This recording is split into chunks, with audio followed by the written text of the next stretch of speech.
returned to music because in 55 years we have done so much good music, and there are many new singers who've come along and they haven't sung all these pieces. In fact, I would say to most of the chorus right now, most people will not have sung anything that we're doing. So I feel they ought to have the chance to sing some of these things. And to give you an idea of when some of these pieces were done earlier, the Bach Lobet den Herrn we did in 1996, and again in 2009, and the William Byrd motets we did in 1977, in 2001, and in 2012. And the Czech composer Peter Eben we did in 1991 and in 2008. And this movement from Schütz Musikalische Exequien we did back in 1981 and 2014, and I think some other times that I haven't been able to find. What I love, and I think the singers love, is counterpoint. It's just intrinsically more interesting to have melodies in all parts. And I think for a singer, they get to sing something interesting at all times. Whereas if you have no counterpoint, then the melody will be in the top part, the soprano, and everybody else will just be plodding along in the same rhythm and it gets a little boring. For me, counterpoint never goes out of fashion. So the pieces we're doing by Bach and Byrd and Schütz, they all have counterpoint, and Bach is nothing but counterpoint. I mean, he finds one melodic idea and he has soprano, alto, tenor, bass do that idea, and then they play with it for a while. Then he has another idea, same process, and another same process. So it's like a series of fugues, one after another, and they're all good melodies, and so it's fun. Mark Kilstofte is a composer we've done several times, and he was writing to me recently and commented that he thought that counterpoint in choral music had gone out of fashion. Now, I don't know if he meant with composers or with singers or with audiences, but I think mainly he meant composers. They think it's old-fashioned. I'm not sure why, but I think it's kind of a pity.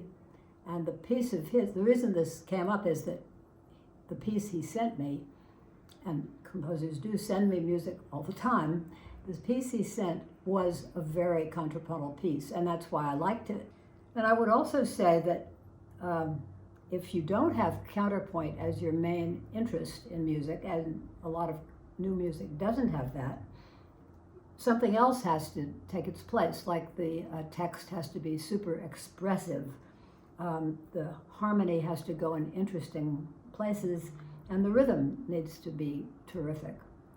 Well, Bach is famous for writing motets for chorus. Nowadays, they're usually accompanied, although when I was growing up, they were done a cappella all the time, which was hard.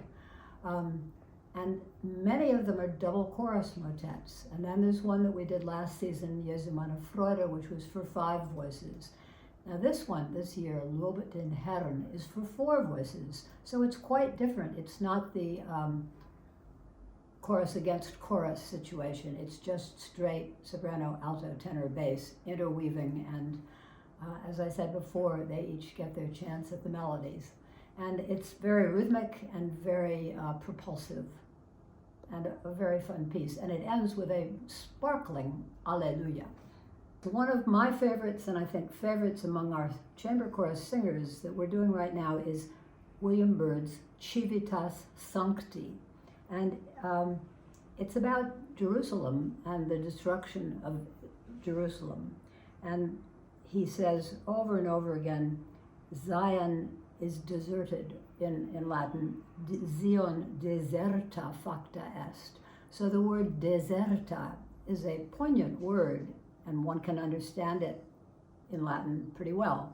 So that is a great thing to send around from each voice, saying deserta est, and then after that, desolata est, another cognate that we can all understand, and that's very beautiful.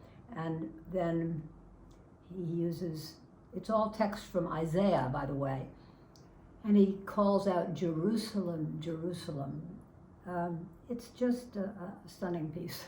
And it uses divided basses.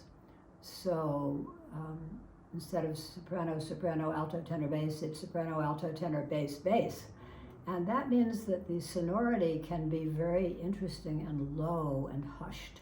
And he does that on the text, Zion deserta est, first with higher voices and then with lower voices. And it's a special moment.